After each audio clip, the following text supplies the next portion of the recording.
my friends. Let's learn something new today. Great, let's get into our next lesson, today's lesson. I wonder why they're so happy and what could they be talking about. Righto guys, let's get into it. To either so am I and neither do I. Okay, this lesson we will learn to express agreement in English.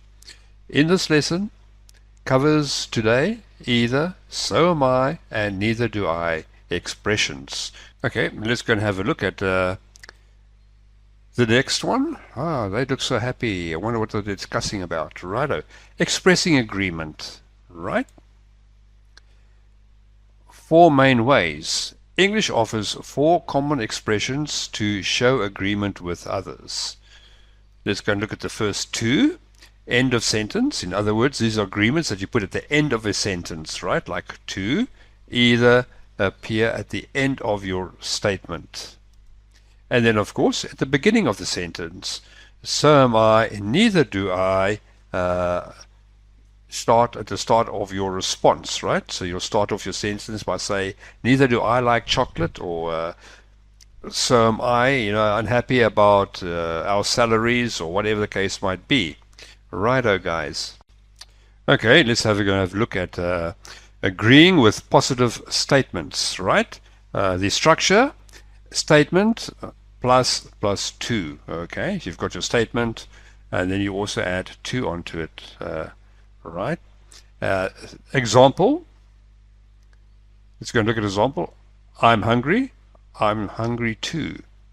Right, and let's look at one more example. I like chocolate. I like chocolate too. Right?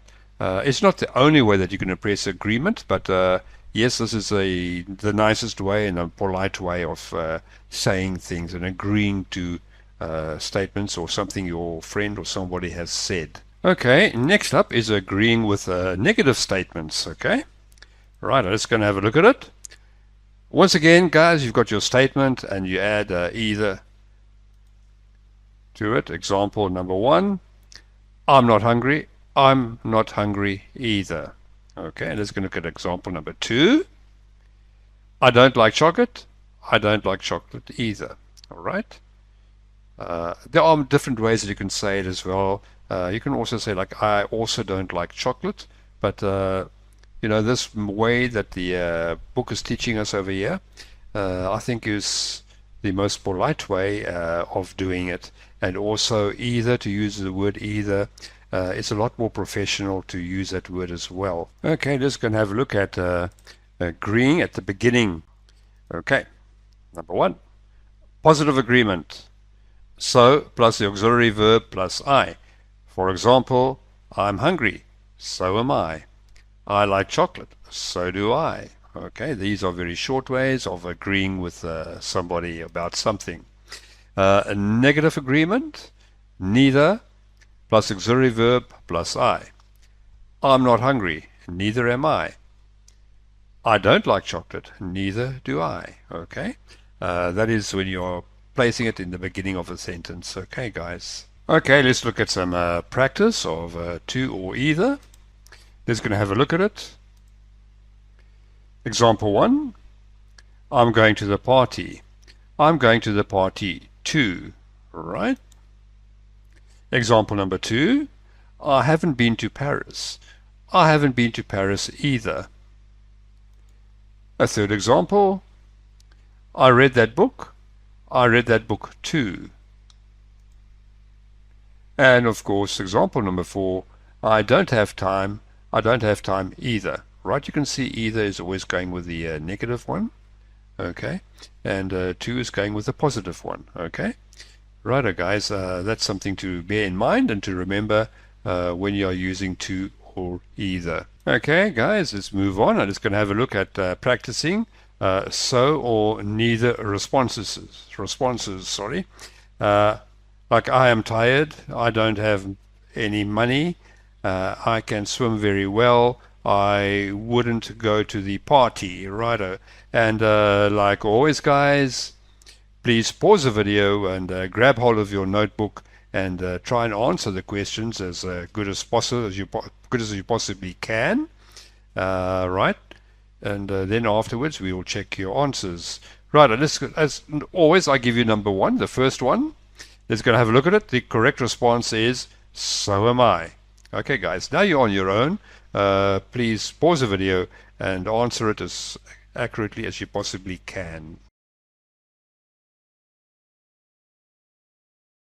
Okay, guys, I assume that you paused the video and you have answered all the questions. There's only 3 that you had to do on your own, and you're quite very anxious to see the correct answers. So let's check your answers and see how many you had correct.